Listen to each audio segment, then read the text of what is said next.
Uy, Diyos ko mga kalab, tignan nyo, pumasok na talaga. Ang ganun! Ayan, tignan nyo. Ang ganun!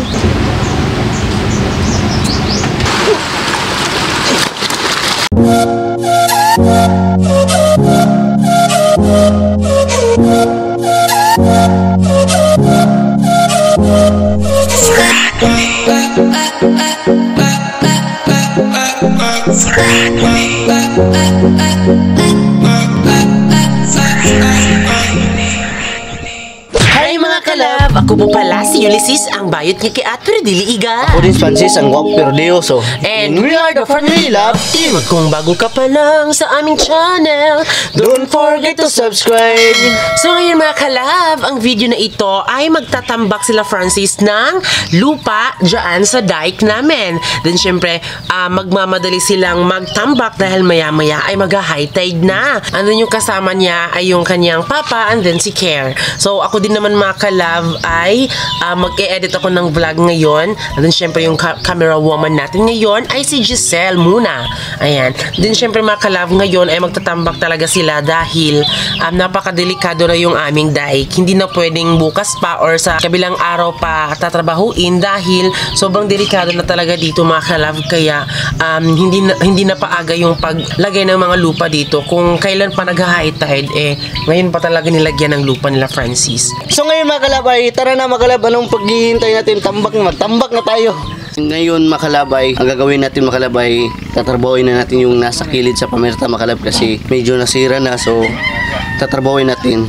At siyempre yung kasama ko yung magtatrabaho ay yung papa ko at si Pierre. Ayan, nagtatrabaho sila. So ako din tutulong ako para mas madali yung matapos yung ating paggawa ng sa kilid ng pamerta mga kalab. At siyempre mga kalab, hindi ko nasabi kahapon mga kalab kasi kumuha na lang kami ng kahoy kahapon mga kalab. Hindi ko na nabidyohan mga kalab kasi madalian yung pagkuha namin ng kahoy mga kalab. So ayan, ito yung gagamitin namin para ilagay doon. Parang silbing brace mga kalab.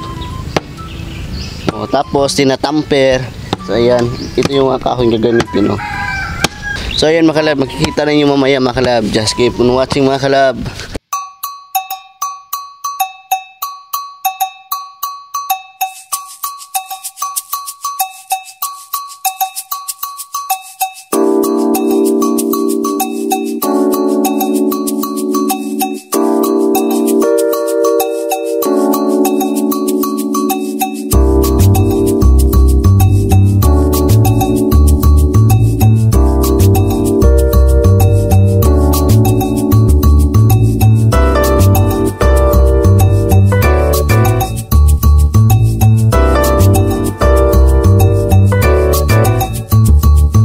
So ayan mga kalab, ginagamitan talaga namin ng sako mga kalab kasi malalim yung buta sa kilid sa aming pamerta mga kalab. So kailangan ng gamitin ng sako mga kalab, tapos lagyan ng lupa mga kalab. So ayan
So yun mga kalab, dahil natapos na yung paglagay namin ng mga sako mga kalab, so ngayon ay kukuha na muna tayo ng mga lupa para itambak natin doon sa pamerta para mabilis yung ating pagtatrabaho. So yan mga kalab, linagyan ng brace mga kalab para matigas, para matibay mga kalab. Ayan pag-insta ko.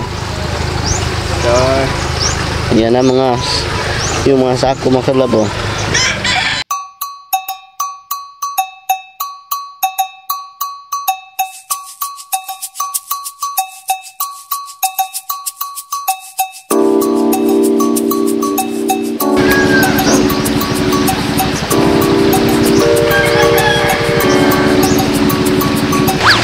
makalab, ito muna namin itatambak makalab kasi nakulangan yung aming mga itatambak makalab yung sinako makalab. Kulangan. So ito muna namin itatambak yung sinako para ano mapantay lahat.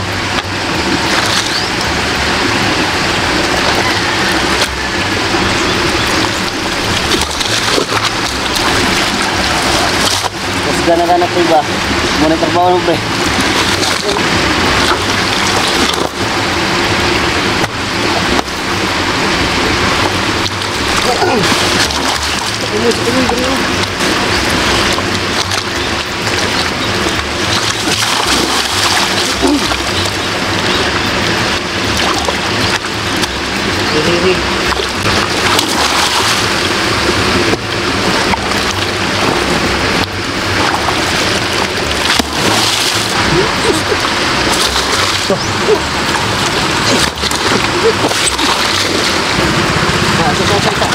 No,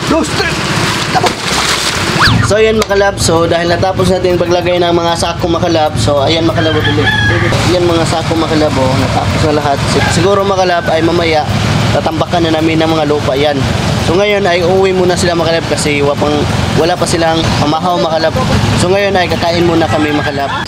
So ayan mga kalab, tapos na po kaming kumain at ayan, kumain pa pala sila Francis. Ako lang po yung tapos. And then syempre meron akong ipapakita sa inyo na nakakatakot talaga mga kalab kasi yung tubig sa ilog mga kalab nasa sobrang high tide niya. Pumasok na talaga dito sa aming bahay mga kalab. Ayan, tignan nyo mga kalab, ang bilis ng agos ng tubig mga kalab, pumunta talaga dito sa bahay namin. Pumasok talaga. Ayan, I mean dito sa ano ni Francis sa kanyang manukan. Tignan nyo. O, tignan nyo mga kalab. Pumasok na dito sa manukan ni Francis. At hindi lang yan. Ayan. Pumasok na talaga dito sa aming bahay mga kalab. Dito sa... Ayan, tignan nyo mga kalab. Pumasok na. Ayan, tignan nyo. Nakakatakot. Sa sobrang high tide niya mga kalab.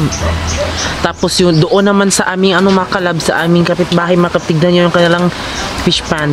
Napasukan na din ng tubig kasi maliit lang kasi yung dike nila. Ayan, sobrang nakakatakot dito mga kalab. Tapos yung tubig dito malapit na ding pumunta dito sa amin, no. Tignan nyo. Ayan, tignan nyo. Tapos dito din sa aming mga kalab sa pamerta. Oh my God, pumasok na siya. Ayan, tignan nyo. Ayan, tignan nyo mga kalab, pumasok na. Ayan. So buti na lang mga kalab ay nilagyan nila Francis dito ng mga sako na may mga lupa. At ayun po si Papa Carlo mga kalab. Ayan. Ayan, tignan nyo. Oh my God, tignan nyo mga kalab, pumasok na talaga yung tubig doon sa kanila. Ayan, pumasok na mga kalab. Oh my God. Ayan, pumasok na.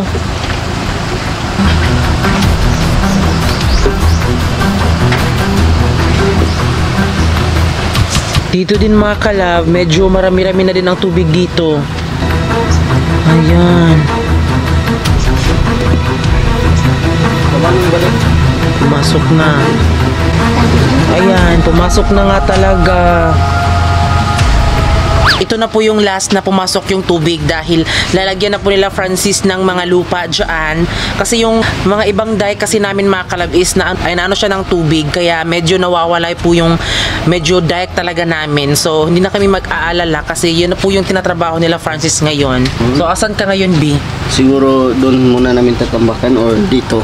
So ayan, balik na po sa trabaho si Francis. Ayan, dahil andun na po yung kanyang papa. Uy, Diyos ko mga kalab, tignan nyo, pumasok na talaga. Ang gaman! Ayan, tignan nyo. Diyos ko, sobrang taas talaga ng tubig dito. Anon! Ayan.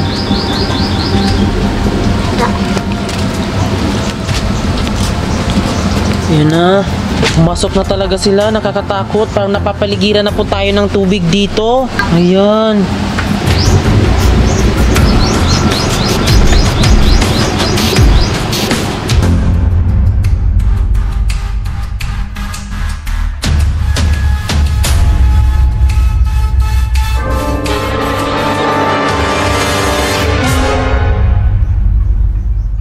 So ayan mga kalab, ayan sila Francis.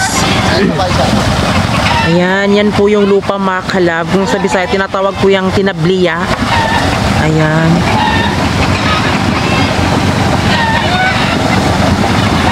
Pumapasok na talaga ang tubig dito mga kalab. Tignan nyo dito mga kalab. Oh, ayan, pumasok na talaga. Diyos ko Lord. Ayan. Tignan nyo po yung bahay namin mga kalab. Napuno na po ng tubig.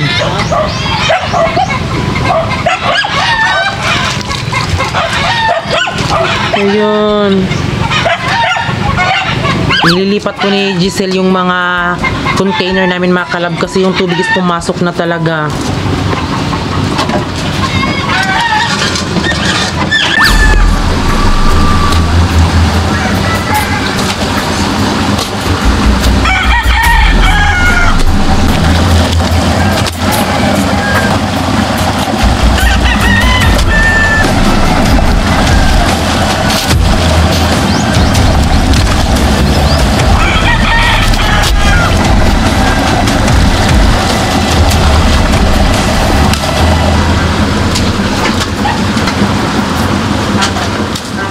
So ngayon mga kalab ay ipapakita ko po sa inyo kung gaano po ba kadami ang tubig dito sa aming bahay mga kalab. Ayan, napapalibutan po kami ng tubig dito. Pero wag kayong mag-alala, ang mga dogs po namin ay pumunta po sila sa mga walang tubig. Madami po dito yung may lupa na walang tubig talaga mga kalab. So, super safety naman nila.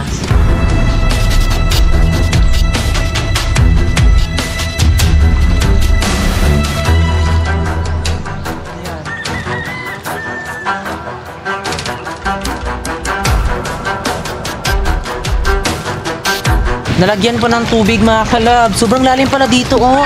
Malapit na sa tuhod. Tapos yung sa likod namin nalagyan na din ng tubig. Ayan. So ayun po yun sila mga kalab. Tinarabaho na po nila yung kanilang dike mga kalab. So ayan mga kalab, ayun na po yung aming bahay. Napuno na ng tubig. Then syempre, 3 beses na po nangyari dito nung bagyong Vicky. Yun po. So sobrang taas ng tubig nun mga kalab, pero mas mataas ngayon dahil nakita talaga yung tubig talaga. Medyo pumatas na nga po sa aming sahig doon sa aming bahay. So nakakatakot talaga mga kalab. So hindi na po kami mag-aalala kasi tinanabaho na po nila Francis. Hindi kasi sila tinanabaho noon kasi sobrang busy din sa family ni Francis na nagkukupra tapos kami nag-vlog. So hindi kasi kaya ni Francis na siya lang. Dapat kasi may kasama. Andito ako sa loob ng bahay namin at mas lalong tumaas yung tubig. Ewan ko ba kung bakit. Tignan nyo. Halata mga kalab na medyo pumapasok pa talaga yung tubig dito kasi tignan nyo po yan mga kalab. Papunta doon mga kalab. Tignan natin dito sa ayan. So ayan. Ano na be? Tapos na kayo be? Tapos na kayo? Oh, ayan oh. Hindi pa yan. So mamaya, babalikan pa namin yan mamaya. Kasi ito lang yun. Ang gagawin ko naman ngayon, kanayang ngita kay plaster daan. Tignan nyo yung tilapia mga kalab. Aman. Ayan oh. No? Tilapia dre oh. Yung tilapyang yan mga kalab, dyan po yan sa kanila. O diba? Tingnan nyo. Ayan, tilapia nila mga kalab. So ayan mga kalab, tapos na pong nagtrabaho sila Francis at ito po yung kanilang natapos. Ayan na po. O diba? Yan mga kalab. Ayan, pero medyo dumadaloy pa rin talaga yung tubig sa ilog papunta dito sa fish pond. Ayan, so yan po yung kanilang ginagamit balsa para dyan ilagay yung mga lupa para ilagay dito sa aming dike. Then sa ngayon din mga kalab, update namin kayo sa tubig dito sa lupa namin. Parang dito sa bahay talaga namin mga kalab ay medyo umaalis na din po yung mga tubig dito. Tignan nyo po. O diba? Ayan, so kanina po ay medyo may tubig po dyan sa madang dyan, pero ngayon ay medyo nawawala na po. So aasahan natin mga kalab na hindi na sila papasok dito dahil isasara na po ang dike dito sa amin, kaya huyo na lang ang mga tubig dito sa aming ilog, o diba? So ayan mga kalab, dahil tapos na pong magtambak sila Francis sa dike namin. And then Yes. syempre hindi na kami magwa-worry. And then syempre, yung tubig po ng dike ay sobrang low tide na po siya. Ayan, so hindi na ho kami magwa-worry talaga dito dahil wala na pong tubig. Yes. Ayan, so tumutuyo na po yung tubig, Bino. Oo. So yun mga kalab, maraming salamat po sa lahat ng nanood. And then syempre, bago kayo umalis, please don't forget to subscribe our YouTube channel. At kami ang Branoli Love Team na nagsasabing dapat love lang.